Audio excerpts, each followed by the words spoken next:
I want you to picture something for a second. Imagine a massive ocean-going cargo ship. We're talking thousands of tons of steel just grinding its way through the water in, well, one of the most contested, heavily monitored waterways on Earth. Yeah, the Strait of Hormuz. Right, exactly. Yeah. And then, right in the middle of this incredibly high-stakes environment, facing down a newly formed U.S. naval blockade, it does a U-turn. Oh, wow. Yeah, it completely reverses course and just slowly sails away. It's a pretty jarring visual, you know? I mean, a maneuver like that in a massive choke point like the Strait, it doesn't happen because someone just, missed their exit. Right. Every single movement out there is calculated, it's monitored, and highly, highly intentional. Which is exactly why that single, seemingly bizarre maneuver by one ship actually serves as, the perfect window into a much larger shift in global power. So, welcome back to the Deep Dive. Glad to be here. Today, we are pulling apart this really complex geopolitical chess match that is currently playing out between the U.S., Iran, and China. And our guide for this is a recent DW News interview featuring Ike Fryman. He's a Hoover Fellow at Stanford University, right? Yeah, exactly. Hoover Fellow, global energy policy expert, and the author of a book called Defending Taiwan. And through his analysis, we're going to look at how a blockade in the Middle East is secretly functioning as basically a testing ground for a completely different conflict. Yeah, but before we really get into the weeds on this, I think we need a quick caveat. Good idea. Because the sources we are looking at today, they dive into some highly sensitive, pretty politically charged actions. We're talking about the Trump administration, the Chinese government, Iran. Yeah, heavy hitters. Exactly. So our goal today isn't to tell you, who the good guys or the bad guys are, or to endorse any specific foreign policy from any political side. We are literally just looking at the blueprints of how this geopolitical machine actually works. Right, just stripping away the political rhetoric to look at the raw mechanics of the strategy. Exactly, just the facts and the analysis from the source material. Perfect. So let's start with that cargo ship we mentioned, because it really is the perfect case study for this whole thing. The ship is called the Rich Stary. It flies a Malawi flag, but the source notes that it is actually Chinese-owned, and it operates with a Chinese crew. Right, and it's important to note this specific vessel is already under U.S. sanctions. Right, for transporting Iranian oil. So it sails into the Strait of Hormuz, right up to the edge of this newly established U.S. naval blockade. A blockade the U.S. put in place after Iran initially tried to choke off the waterway, yeah. Exactly. And instead of, trying to run the blockade or surrendering to a boarding party, the Rich Stary just turns around. They basically walked right up to the invisible line in the water, looked at the American naval deployment, and just walked back. Which seems so strange. It does, but according to Fryman's analysis, China is not just casually moving a shipment of oil here. They are deliberately stress testing the U.S. administration. Okay, testing them how? Well, they want to measure two very specific metrics. The first one is operational capability. Meaning, the actual physical logistics of the blockade. Exactly. Can the U.S. Navy actually track these specific ghost ships among all the normal commercial traffic? Are their helicopters and destroyers positioned fast enough to intercept them? And I guess, can they safely board and impound a massive vessel without sparking, a much larger international incident? Right, that is the physical test. But the second metric is a test of political resolve. Okay.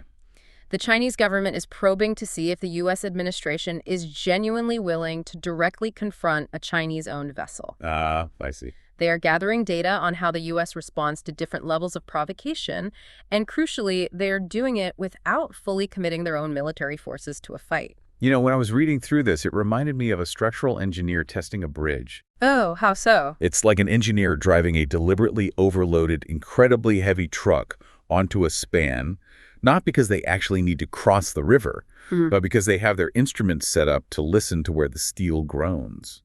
They're mapping the stress points. That is a highly accurate way to visualize it, yeah.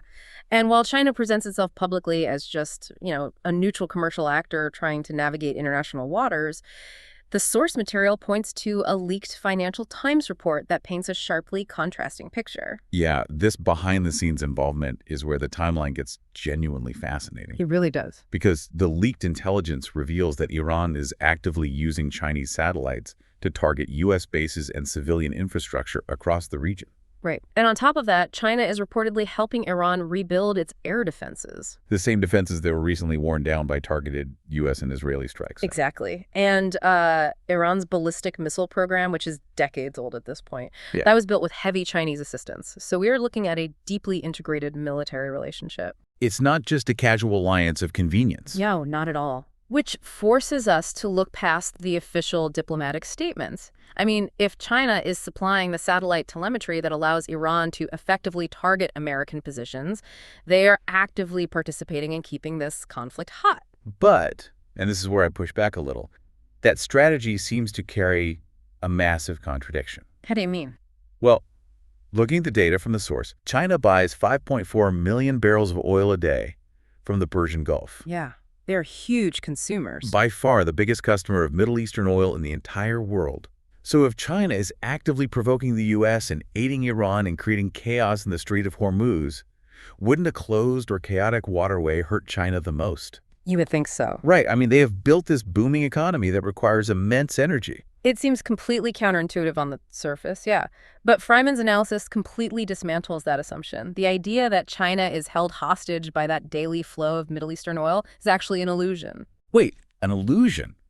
How can a country absorbing 5.4 million barrels a day not care if the tap gets turned off? Because they have spent years building a massive buffer specifically for this kind of scenario. It's called the Strategic Petroleum Reserve, or SPR. Okay, how big is this reserve? Well, Beijing guards the exact numbers pretty closely, but current estimates put China's reserve at somewhere between 1.3 and 2 billion barrels of oil. Billion, with a B. With a B. They have constructed vast storage facilities and even pumped oil into these massive underground salt caverns.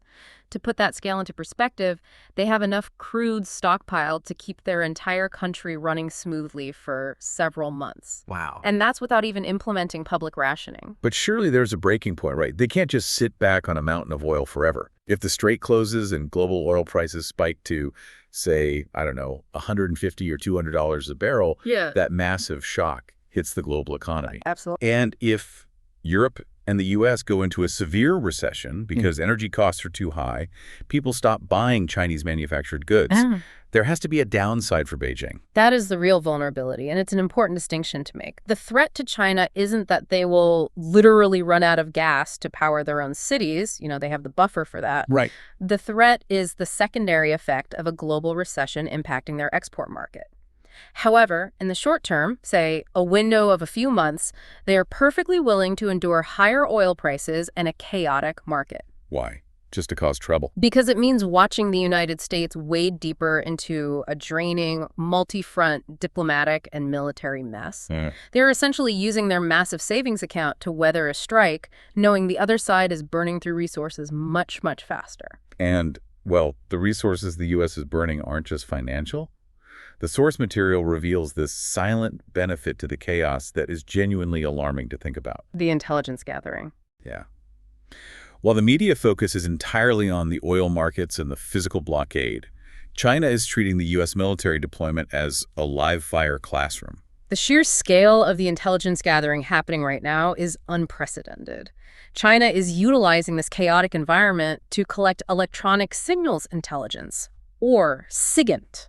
Okay, so they're studying how the United States actually conducts sustained combat operations. Exactly. They aren't just watching from afar. They are using their satellites to study how the U.S. organizes its logistics in real time. Like how fast supply ships move, how quickly bombers get refueled, that sort of thing. Yeah. And more importantly, they are studying the electromagnetic signatures of U.S. hardware. Wait, what does that mean exactly? They are literally learning the specific electronic noise, basically the fingerprint, that American fighter jets and radar systems make when they lock onto targets during actual combat operations. Oh, wow. So they are getting a front row seat to the actual playbook. It is an intelligence goldmine that you simply cannot replicate in a lab or computer simulation. They are gathering actionable, combat-proven data on U.S. response times, communication frequencies, tactical decision-making. All while the United States is the one spending billions of dollars and taking the reputational hits associated with being the enforcer in the region. Exactly. So China's extracting immense military value from this chaos, but they still have a massive problem on the horizon. The summit. Right. Donald Trump is heading to Beijing for a major political summit with Xi Jinping, and he clearly believes he has the upper hand here. How does China hide this sweeping intelligence and proxy strategy from an American president in person? They lean heavily into psychological theater. And the contrast in how the two sides view this upcoming summit is incredible. The DW News segment actually quotes a Truth Social post from Donald Trump verbatim. Yeah, that was wild. He claimed, and I quote, "China is very happy that I am permanently opening the Strait of Hormuz. They have agreed not to send weapons to Iran. President Xi will give me a big fat hug when I get there in a few weeks." And the timing of that statement is what makes it so revealing. Right, because the U.S. administration leaked the intelligence to the Financial Times. The intel confirming Chinese satellites are helping Iran target Americans on the exact same day that Trump posted that China had agreed to stop arming Iran. Which tells us that the reality on the ground and the diplomatic narrative are operating in two completely different universes right now. So what is the play for the summit then? Well, Fryman's analysis suggests that when the American delegation arrives in Beijing, there will be no hug. Instead, the Chinese leadership has a very specific, highly orchestrated spectacle planned. They're going to roll out the red carpet, but basically weaponize it. Yes.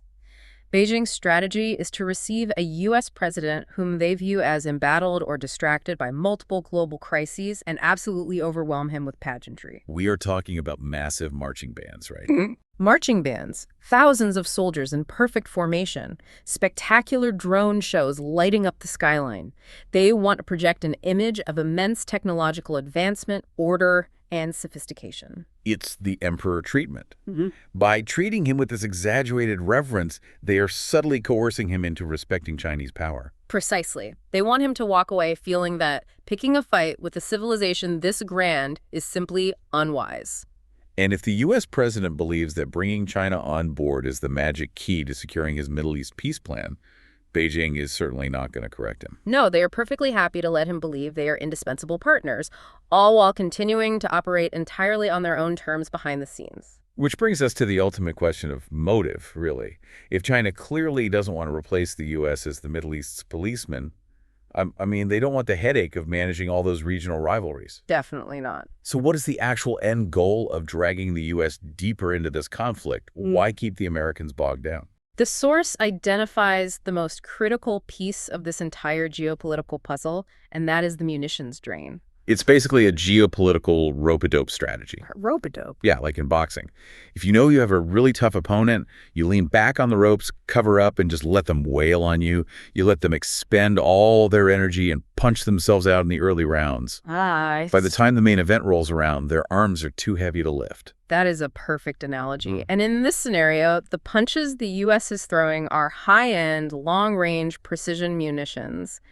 China's ideal outcome for the Iran conflict is for the United States to systematically expend its stockpile of advanced weaponry in the Middle East. What kind of weapons are we talking about specifically? We're talking specifically about JASSMs, which are highly advanced air-launched cruise missiles that allow jets to strike targets from hundreds of miles away. Okay. Along with Tomahawk missiles and PAS-3 interceptors, which are used in the Patriot missile defense systems. And these aren't just standard artillery shells that you can, stamp out in a factory by the thousands. Not at all. These are essentially disposable flying computers. Right.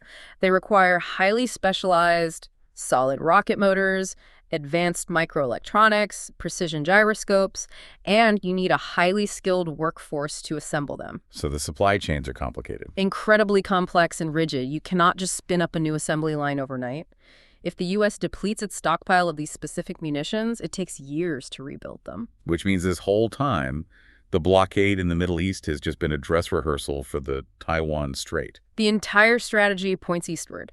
Fryman explains that without those precision munitions and advanced interceptors, the United States becomes militarily helpless in the Indo-Pacific. Helpless, that's a strong word. Well, if a conflict were to erupt, the U.S. wouldn't have the specific tools required to defend Taiwan, Japan, or South Korea against a sustained bombardment. And if the U.S. is physically incapable of fighting in Taiwan's defense, simply because their magazines are empty, China could potentially coerce Taiwan into submission without ever having to launch a full-scale invasion. Exactly. It is terrifyingly elegant. And the expert in the interview issues a massive wake-up call based on the precedent we are seeing set right now. Oh, with Iran. Yeah, think about Iran. You have a country that does not possess a world-class air force. They don't have a blue water navy capable of projecting power across oceans. Right. Yet, simply by threatening to swarm commercial ships with cheap, expendable drones in the Strait of Hormuz, they managed to temporarily take 20% of the global oil supply offline. It's incredible leverage. And if Iran can hold a fifth of the world's oil hostage with relatively basic asymmetric tactics, imagine what China could achieve using those exact same methods in the Taiwan Strait. Because China possesses an incredibly advanced modern military. Exactly. And they wouldn't be holding oil hostage, they would be holding the global economy hostage. Because Taiwan produces roughly 90% of the world's most advanced semiconductors. Yeah. The microchips that run literally everything, from our smartphones to hospital equipment to automotive navigation systems. Which is why the analyst argues the window to prepare is rapidly closing.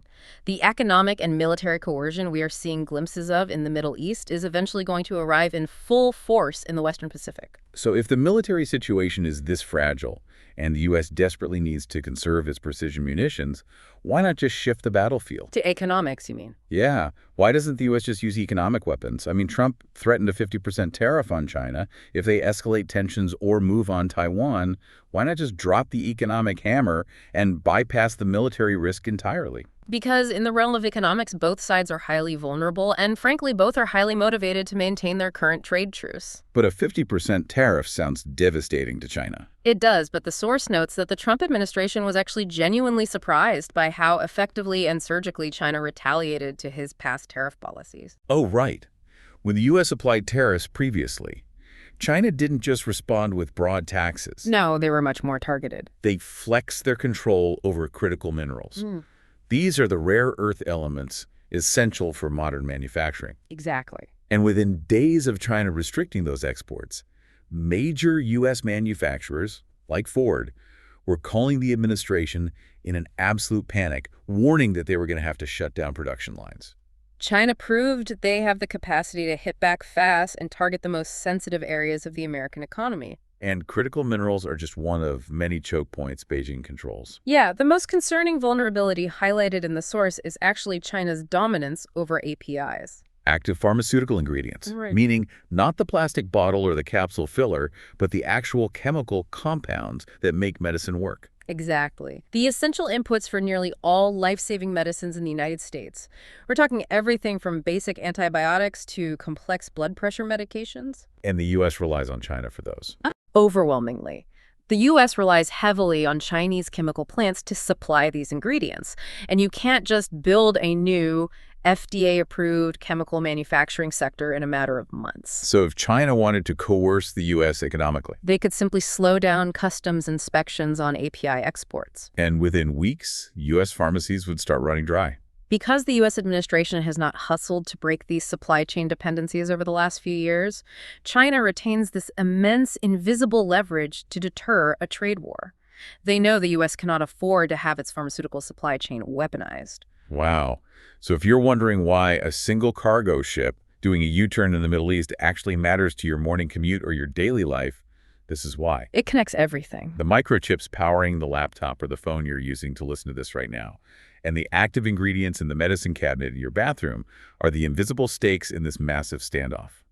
The Middle East is the testing ground. Your global supply chain is the ultimate target. Yeah, to synthesize the mechanics of this whole strategy, China is actively utilizing the conflict in the Middle East as a multi-purpose tool. Right. They are using it to probe U.S. operational resolve, to systematically drain irreplaceable American military munitions, and to gather real-world electronic intelligence on U.S. combat operations. All at the same time. All at the same time. And they are executing this while deploying diplomatic theater to flatter U.S. leadership into complacency and leveraging deep economic choke points to ensure the U.S. remains bogged down and distracted from China's ultimate strategic objective in the Indo-Pacific. It is an absolute masterclass in indirect warfare. It really is. Which leaves us with a final thought to chew on. We started by picturing that massive cargo ship executing a slow U-turn in front of a heavily funded, globally scrutinized naval blockade. Yeah. If that blockade is secretly functioning as a free intelligence gathering exercise and a slow-motion munitions drain for a rival superpower watching quietly from space, has the traditional definition of military victory become entirely obsolete in the era of proxy warfare? It is the defining question for the next decade of global strategy. Thanks for joining us on this deep dive. Keep questioning what you see on the surface.